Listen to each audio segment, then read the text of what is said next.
Hey there, it's Laura Dominic. Thanks for joining me on a Plan for Joy podcast. Each week we'll be talking about things that will help you break the cycle of depletion. You know, the one that has you going from doing all the things to feeling overwhelmed, frustrated, resentment, anger, to sucking it up and starting all over again. And instead, learn to break the cycle and contribute from a place of abundance. Are you ready? Good. Let's go.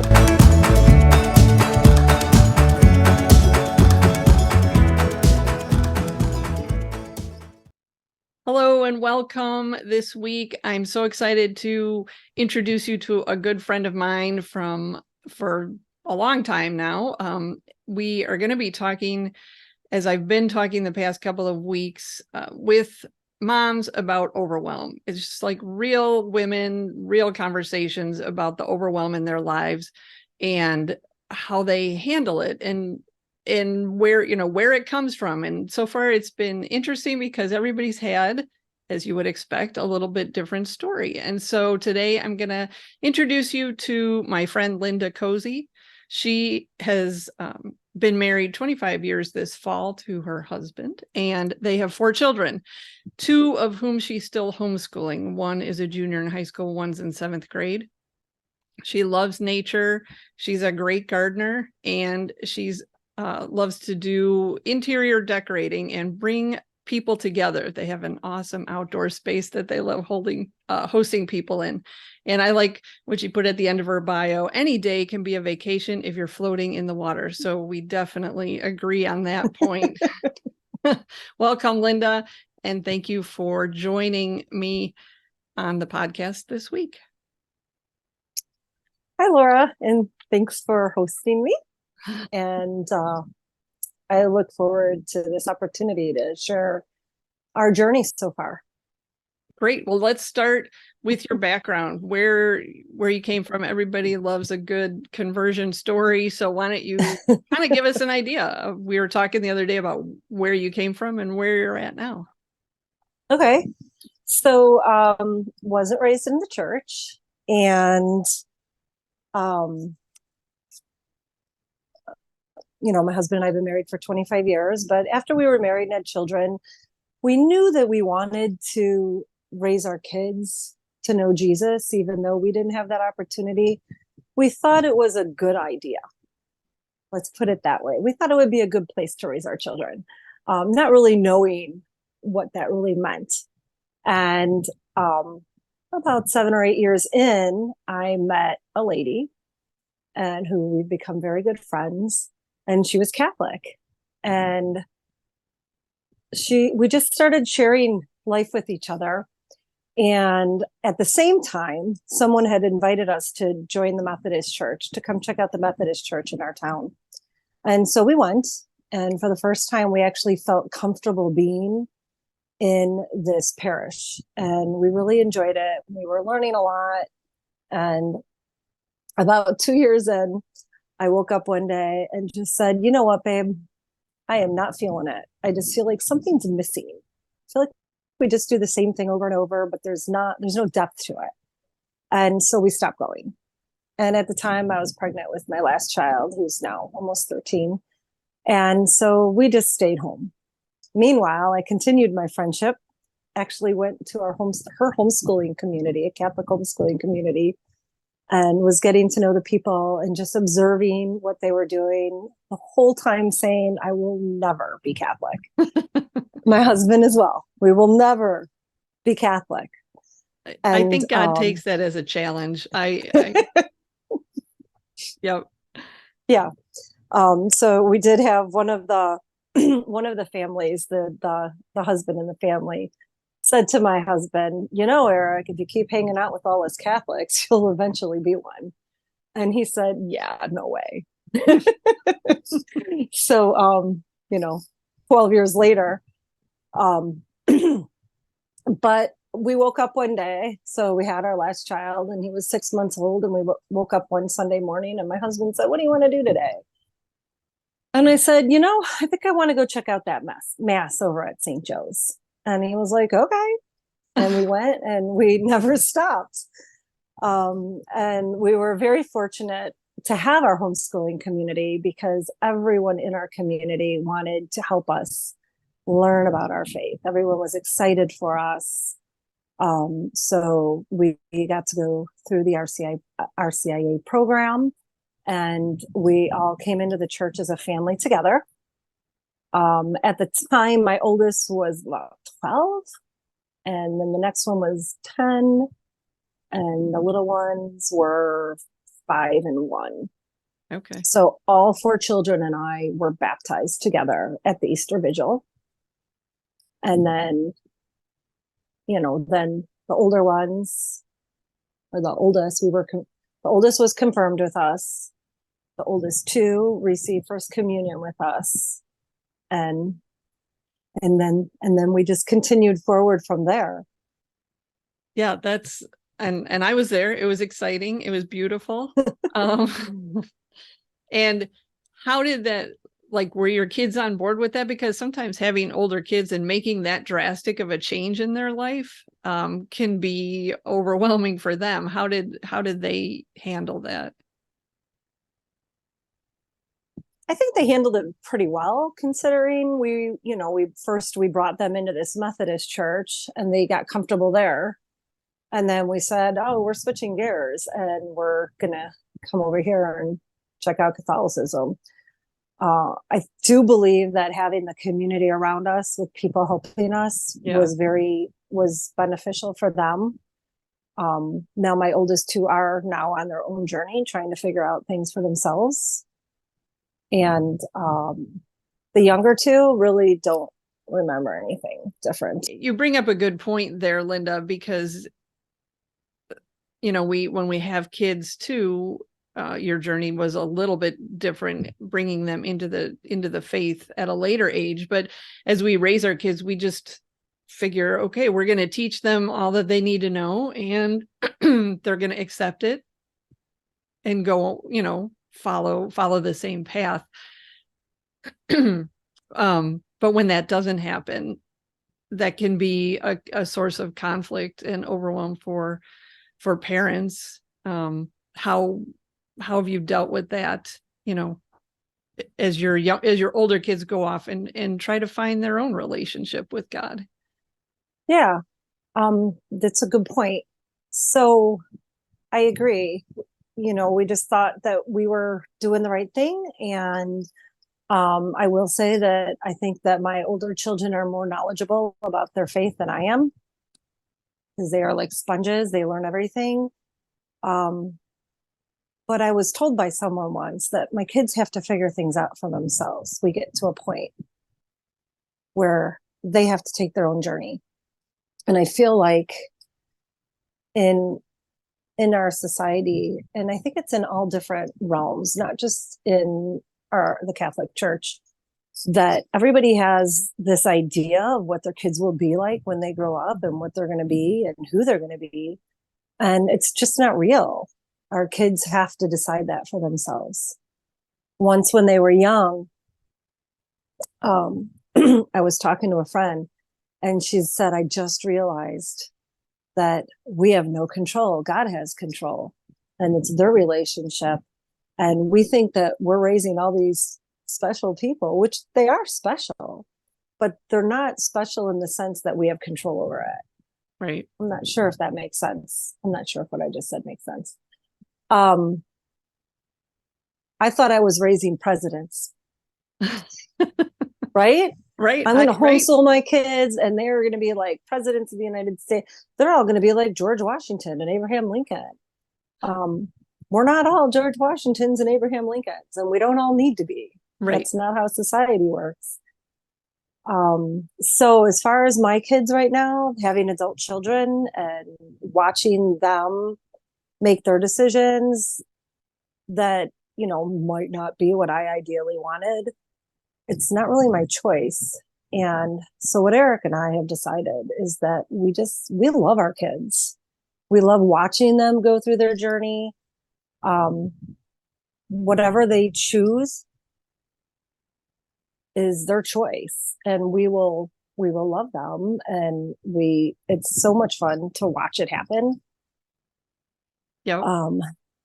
And we worry, of course. I think that's normal as a parent. Something I realized the older I get and the older my children get, I realize how much worry my parents must have had and how much worry all parents must have about watching and being patient and knowing that it's no longer our journey, it's their journey. And two, I think having that trust that, okay, yeah, we've instilled in our kids everything we could, to the best of our ability. We've taught them how we thought we should, and trusting that this is part of their story, so that at some point they're gonna have that journey to talk about, and kind of like what we went through. I mean, when you're like, well, my past, yeah, we don't talk about that, and but yet look at where I got to, just because that was the path that I was supposed to take, and I cooperated with that path. So having that trust that God is directing them, even though it doesn't seem like it all the time. Yes, because if I had to go off of me, that's, I made a lot of mistakes parenting. I did the best I could with what I knew. And as I learned new things, I changed it. But boy, I can't take credit. I honestly can't. I made a lot of mistakes going through life. And I just keep trying. I just, pull up my big girl pants and keep going. Right. And I was 40 when we joined the church. So it took me 40 years to get at the beginning to start all over again. And that's what I have to remind myself every day. So, did I parent my kids differently? So we kind of consider we have two sets of kids, because we have two older kids, and then we have two kids that are, they're the younger set, because we have a 5-year age gap between the two sets. Definitely I've done some things different, not always good, not always bad, just different with the knowledge that we have and a better understanding of what our role is right in life and with our children. So you have the two sets of children, and kind of the ability to do things a little different, but then at the same time, now you've had a situation where I think a lot of people probably eventually get to, and that's in caring for their parents too. So you still have two kids at home that you're raising and homeschooling and all the stuff that goes with them, and you've been caring for your dad. So, which can be a huge life change for everybody involved. How has that gone for you? Well, so first of all, this is actually the second time that my father's lived with us. About, I think it was like 2016, maybe. All four children were at home. All four children were still in school, and my dad came to live with us for 5 months as he rehabbed from a surgery. And boy, we didn't want him to go home after that. Yeah, my daughter and I cried over that. We did not want him to leave. But so here he is with us again. He's been with us since the end of November, and he's actually talking about moving home. And of course, we don't want him to. Right. But the journey of taking on a parent or another individual, probably in any situation, is definitely challenging. Finding new routines, rhythms. When my father first came to live with us, he needed a lot of care, just a lot more time. He was coming out of being in the hospital for 6 weeks. He had lost a lot of strength and was on the mend, doing wonderful, but still on the mend. Mm-hmm. And so we have him coming into our house. He had been on his own for 25 years, meaning, living alone for the past 25 years, and then moving into a house with a lot of moving parts. Right. And everybody home, nobody's going to school. Everybody's just here, and right. dogs barking, and eventually chickens running around in the backyard. So, we're definitely an active family. So it's not a quiet household. Um, Yeah. Did he have a hard time with that? I mean, I think yeah, I would, right? You're coming from doing whatever you want to do in silence to, or, organized yeah, chaos, let's call it. yes, yes. So there's definitely an adjustment for him and for us. Um, it's been beautiful. I love it. Of course, we don't want him to leave. Um, but so challenges is bringing another person into the home and working around their schedule and their needs. So when he first came home, the needs are higher and he's more dependent on us, um, for everything. So just the extra time it took to tend to what he needed me for, and then making sure that I had 3 well-rounded meals a day, which we had kind of come away from because my children are old enough to get themselves something for lunch or something for Right. breakfast. So dinner was really the bigger meal that I prepped. And if we didn't have groceries, I could say go grab a peanut butter and jelly. But with my dad, we wanted to make sure that he was eating healthy for recovery and all that. So that's been really good for all of us. Yeah. Made us Right. eat healthier. Right. But it changes that flow. So that was challenging at first. I was kind of getting burnt out on, like, I feel like I'm cooking a lot. Yeah. Which isn't bad. In our house, I would consider myself to be a relaxed homeschooler.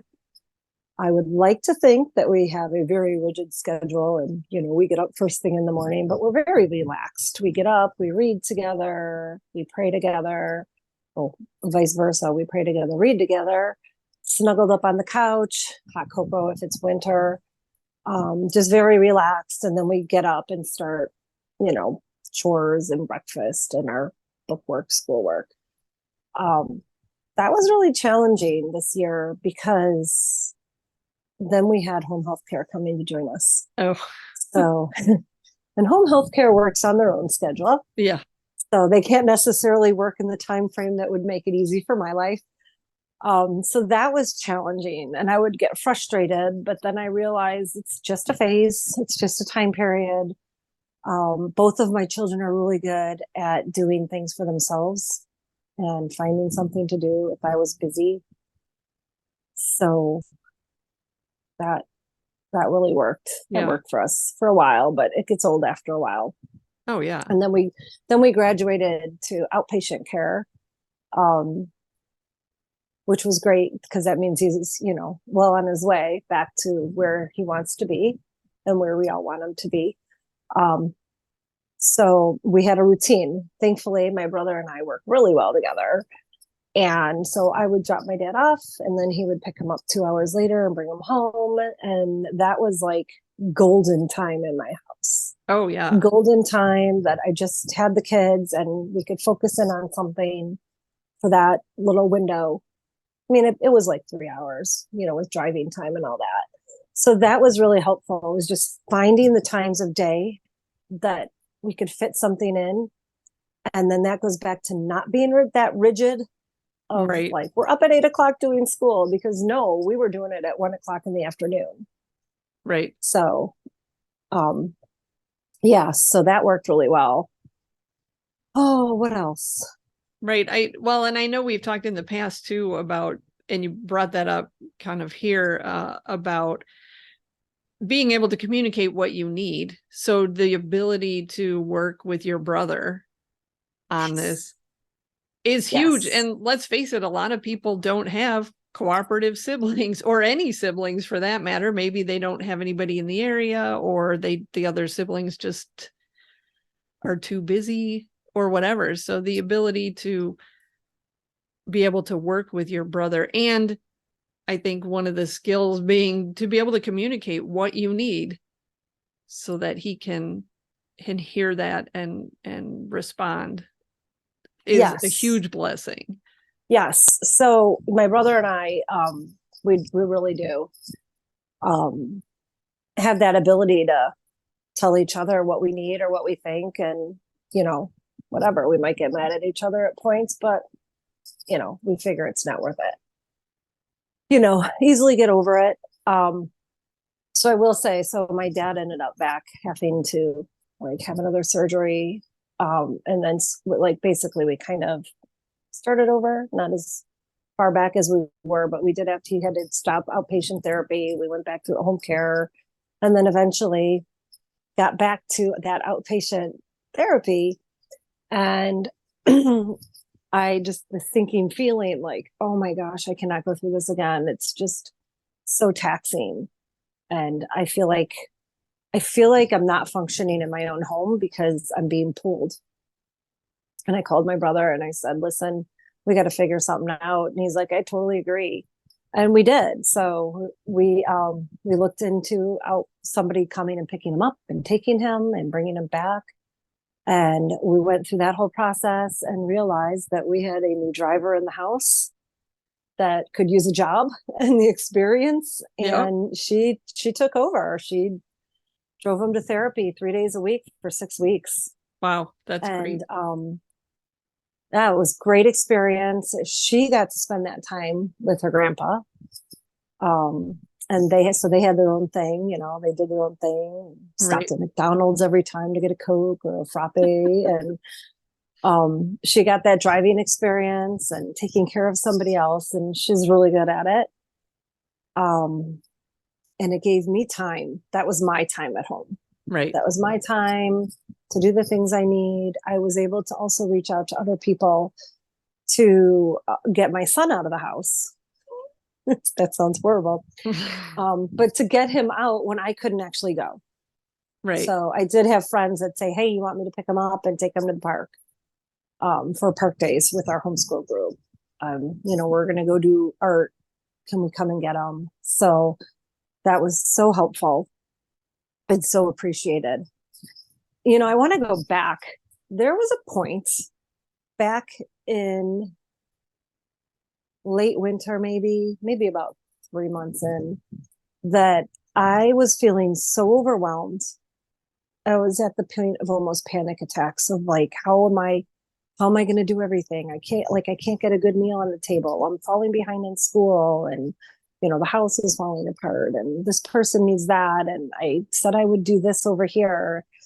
That I humbled myself and put a message out to my community and said, hey, does anybody know someone who would be willing to cook meals for me for just cook me some meals or prep me some meals, and we'd pay them because that's where we were. I needed a break. And I don't think I would have ever done that before until I had taken the women's school course with you and realizing that I was feeling depleted and needed to reach out. And it's okay to reach out for help from somebody else when you need it. And that is a huge point, right? We're so conditioned to think that we have to do it all, that we're not being a good mom or a good wife or a good daughter in this case, whatever, if we can't do everything. And I think that's so ingrained in the Christian mentality that, you've got to do it all yourself, or you're weak, or you're not praying enough. I was told that, you're not close enough to Jesus if you can't do it. And so, and that's so wrong. That's so wrong. Yes. And yes. Because people want to help. I mean, you're giving other people the opportunity to help you, which is a beautiful thing. So it's kind of a mutual beneficial thing, for both parties. Yes. And I will say, so someone reached out to me. They didn't want any money. They just, asked that I pay for the groceries. And she prepped a whole week's worth of food for us. Wow. And she's because I was like, well, we could give you some money for doing it. No. And she said it was a service that their family could do for us. Right. How beautiful. So that was a friend. And In fact, just the other day, my youngest said, can we get some ground beef and potatoes so we can make that hamburger skillet that she made? It was so good. So I said, yes, we can do that. So that was, reaching out. And then I also put out at one point, like, I just need someone to come and just clean the house. And the same person hooked me up with a lady that could do that. And so the lady came over and, she's like, so what do you want done? And I was like, well, I don't know. She's like, do you want me to go clean your bathroom? I could do that. Would that be helpful? And she spent about an hour in my bathroom and like cleaned my bathroom. And it was shiny and sparkly. And it's the only thing she did. And it was so helpful. Right. Yeah. And then I was like, oh, I can keep this up now, because it's like things had just gotten out of hand, like they gotten overboard. And then the project of doing the whole thing felt, do I really want to put my time there? I'm like, I only have so much time and I struggle with fatigue. And so it was very humbling and interesting to have someone in your house, cleaning your house. I actually did leave my house. I couldn't leave, but I went and visited with my neighbor while she was at our house, because I was just like, woohoo, this is kind of, it was so appreciated though. Just that little thing that she did for me, it like restarted me. So when my girlfriend brought us those prep meals and little notes on them, what to do with each thing to cook that meal for the day, it just like jump started me. And then I was like, oh my gosh, we can do this. And then, for a little while, we had a couple meals that were prepped ahead, or just those easy to throw together things. Right. And it just, sometimes you need that jump start. I think the idea that we all think that we're supposed to be perfect. Yes. Is kind of a ludicrous concept, but I fall into it myself. So just those reminders of like, no, you don't have to be perfect. And when people come to your house, it doesn't need to look perfect. Right. I struggled with that for years and years and years. And now, you know what? Come on over and see my clutter. It's where it's at. It's just part of my life. If you could see when my dad moved in, we had to pull out a lot of our school stuff out of the room that he's in. That's the room that it's kind of like an office room. So we pulled out a bookshelf and tons of banker boxes. Mm-hmm. My brother took some to his house to store. And then the rest are literally in my living room, behind the couch, between the couch and the window. And when I wake up, I come down the stairs every morning and that's the first thing I see. And it's just clutter. And I just have to say, it's just for now. It's just for now. And we're going to get through it. We're just going to get rid of it all and put our kids in online programs. But that's not our style. We don't like to just do online stuff. We like to do stuff together. Right. So that's not a reality. It's just something I tell myself to keep me going. Well, and I think that's another crucial point that people have to realize, no matter what's going on, is it is a season. It's just for now. It's going to end at some point, some way or another. And you can do that. You can change your expectations. You can learn flexibility. You can do what you need to do, reach out for help. And because it's just a season, it could be a hard season. It could be a little bit longer than you want it to be. But if you have that mentality that, right, like you said, it's just for now. We can do this. We can do this because it's going to change someday. And then trying to find the good points about like all the beautiful stuff that's going on amidst, some challenging situations or times or whatever. Yes. So as my dad talks about, the transitioning back into home, or as him and I have these discussions, my youngest said, I don't want Papa to leave. I want him to stay. Took me a while to adjust for him being here, but I don't want him to leave now. I thought that was very encouraging. Right. And it's really like, my kids have learned so much by having somebody else in our house that we have to take care of. And that just the sacrifice of, it's not all about you. Yes. I think we all have learned a lot about that. I think my husband, out of all of us, is the best. Like, it just comes naturally to him. You know what I mean? Like, Mm-hmm. he doesn't seem to have had the transition that the rest of us have. Like, it's just, yeah, let's just do it. This is what we're doing, and Which is keep going. beautiful, right? Yeah. Yeah. Where I feel sometimes like I don't physically do this, but in my mind, kind of stomping my feet, rah, rah, rah. Like, I don't like this. I don't like the way it is right now. Just in my personal struggle with my time commitments, like being Yeah. spread thinner than I would preferably be. Yes. Especially when it's your dad living with you, sometimes I feel like a little kid again. Yeah. Because he's my dad. And he's authority over me, even though he's not Right. technically. Well, Does that right. make sense? Yeah. Oh, yeah. It's still your dad. Right. Your parents are still your parents the whole time through. So yeah, having that balance, it's good though. I think it's been really good for all of us. So what would be your top advice for somebody who might be just kind of entering into this time, caring for an older parent? Not that your dad's elderly, so to speak, but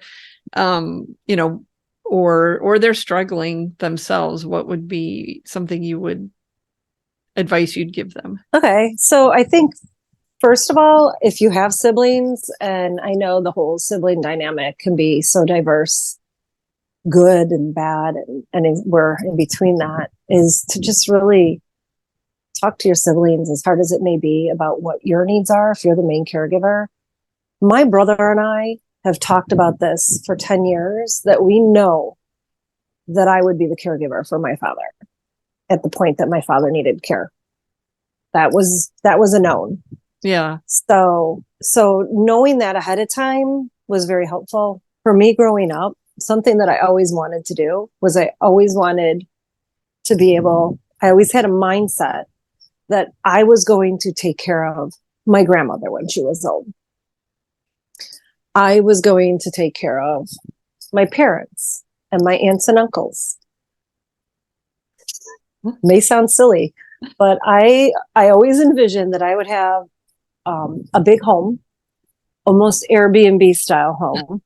And then all of the elders in my life could live with me, and I could take care of them. And then they could all be together and hang out, and I could be with them.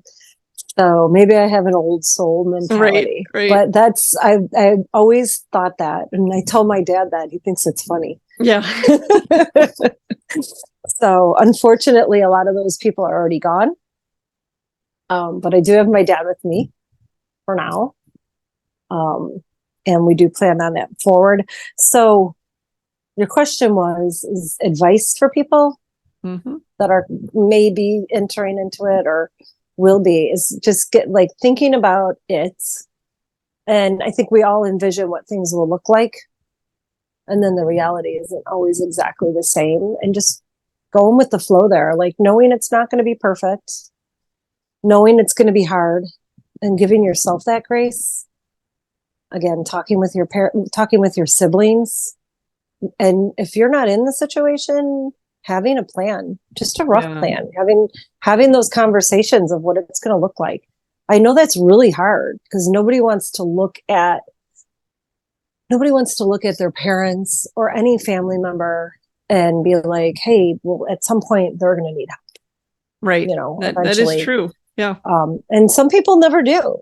Some people, my grandmother was in her mid 90s before she actually needed help. She lived on her own. She did great. She was pretty amazing with that. And then my aunt was 70 and she needed help. So you just never know where it'll fall. And just having those ideas in your mind of what it will look like. For me, fortunately, I'm home. I homeschool the kids, and therefore I have the ability to be home with my dad and take care of him. I'm very thankful for that, because if I was working, if my children had gone to school, I'd be working. I'd be in a school myself, Right. and wouldn't have the opportunity to do this, and we would have missed out on a lot. So that's what I would say as far as being prepared. And that goes for your school too. If you're a homeschooling mom or a public, if your kids go to school, giving yourself that grace that you can't do everything for everybody when you have somebody else to care for in your home. So was our school super pretty last year? No, not at all. We did finish math. I'm impressed with that. That's because it was very had a flow to it already, because we had been doing the same program for a couple of years. So it just continued the flow. Right. But, did we always read together?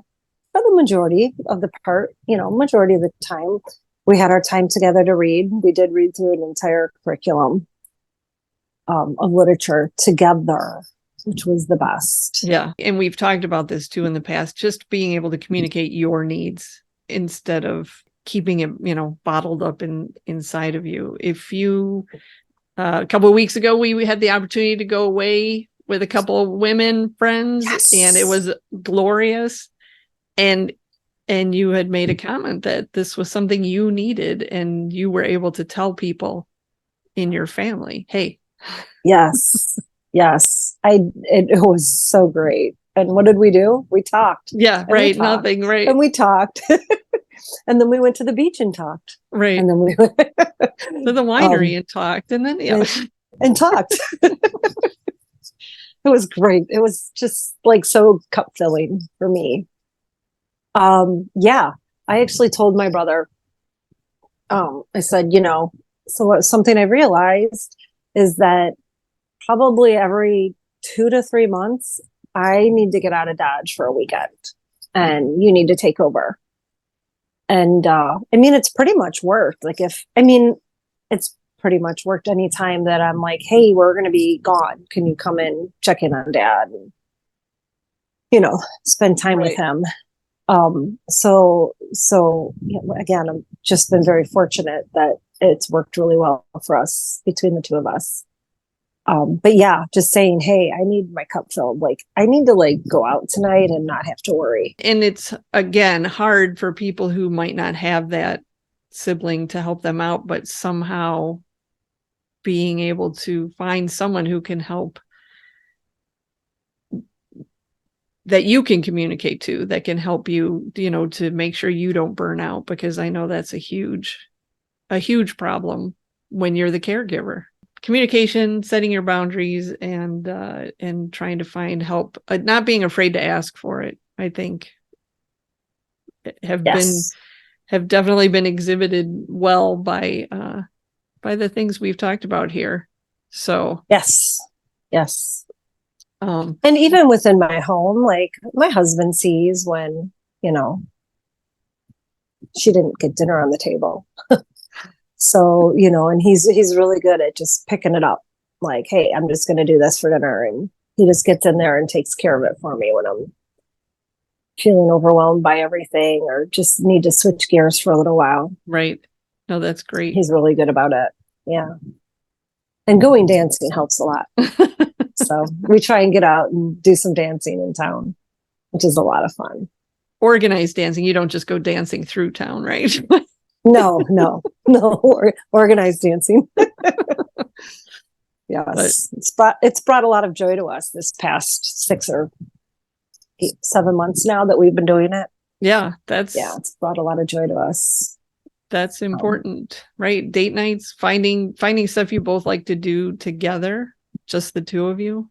Well, thank you so much for being willing to share this, because like I said, I think it's an important topic that a lot of people are going to find themselves, or are in the middle of themselves right now, and some things that need to be, done, and maybe you need to learn how to communicate and set your boundaries and all that kind of stuff, in order to not be completely overwhelmed and burn yourself out. And so I appreciate you sharing all of your experience and wisdom with everybody. Well, you're welcome. Thanks for having me on.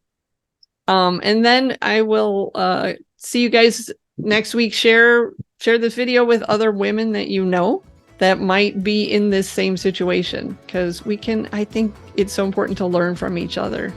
Maybe you don't know how to ask these questions or exactly what you need because you're struggling so much. Or you know somebody who's in that position. So go ahead and share this with them. And then we'll be back again next week, and have a good week. God bless.